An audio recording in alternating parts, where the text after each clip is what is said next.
poised to be the Singapore of Africa. I'm Tyrone Bowman. This is Tyrone Bowman Tonight. Yes, I'm talking about the continent of Africa. Oftentimes, whenever we hear news about Africa, it's very disparate news. Never anything positive in the American news media. Well, I'm about to bring some positive news about Kenya.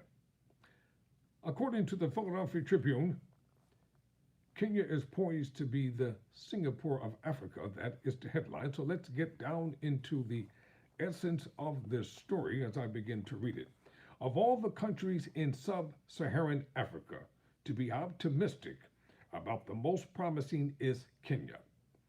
Economic and political forces are converging to put the continent's seventh largest nation in a relatively favorable position.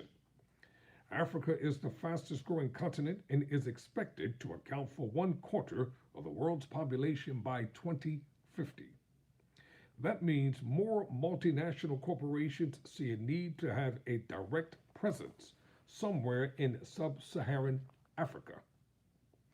Many such companies already realize they need a presence in Asia. Check this out, y'all. With Singapore proving increasingly popular as the hub, especially as Hong Kong has been absorbed into communist China. Where in Africa might such a comparable cluster of companies evolve? Unfortunately, some African leading nations have experienced major troubles lately. Economic growth has slowed in Nigeria, Africa's most populous nation, and the country has only begun to make much needed reforms. Come on, Nigeria, get up to speed there. Ethiopia, the second most populous country, just went through a civil war, political problems, and power shortages continued to plague South Africa. For the time being, those places are not in the running to be a dominant sub-Sahara economic hub, if only because expats will be reluctant to move there. In contrast, a locale with a reasonable level of English fluency and an attractive year-round climate will get a lot of attention. And that nicely describes Kenya.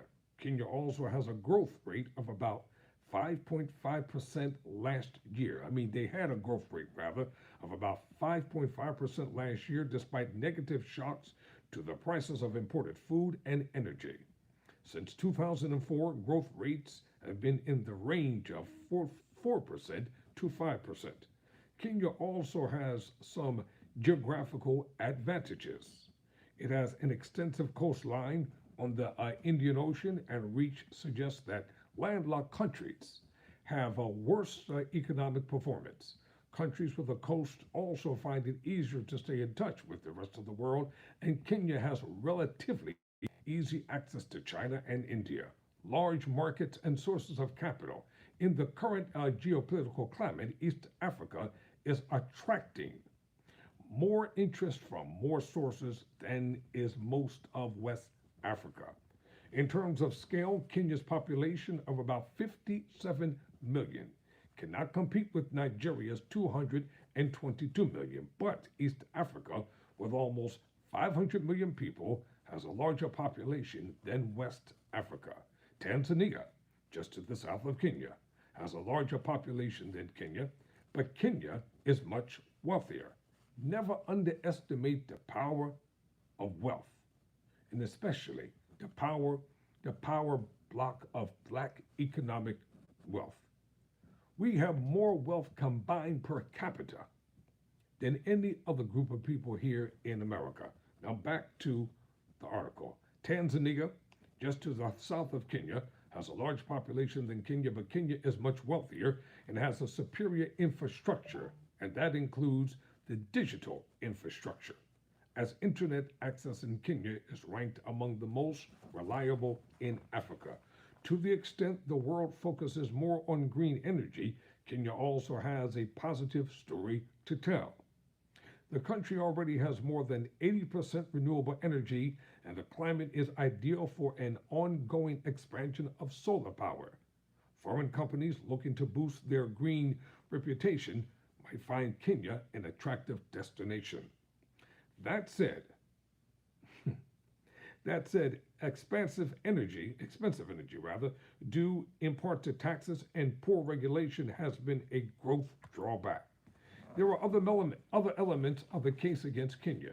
It has had difficulty attracting foreign direct investments, even compared to other African nations. Corruption, regulatory barriers to entry, and political instability remain concerns and cannot be dismissed lightly. That said, Kenyan governance has been stable as of late, and the 2022 election went relatively well. The government is providing more adept at preventing major terror attacks, often coming from groups in Somalia. As Kenya becomes a wealthier, as Kenya becomes wealthier, there is a good chance those problems will diminish further. It is also possible that sub-Saharan Africa will not develop a single dominant corporate hub at all. The United Arab Emirates will continue to evolve into Africa's financial center. Lagos will have the most startup activity. South Africa will remain the dominant business center in the South, and London, Beijing, and India will play more important roles in Africa's economic future. So the next time somebody decides to talk about Africa, the motherland, in a negative light, talk to them about Kenya and what's happening over there. I'm Tyrone Bowman. Thanks for watching. Never surrender. Never quit. Please subscribe.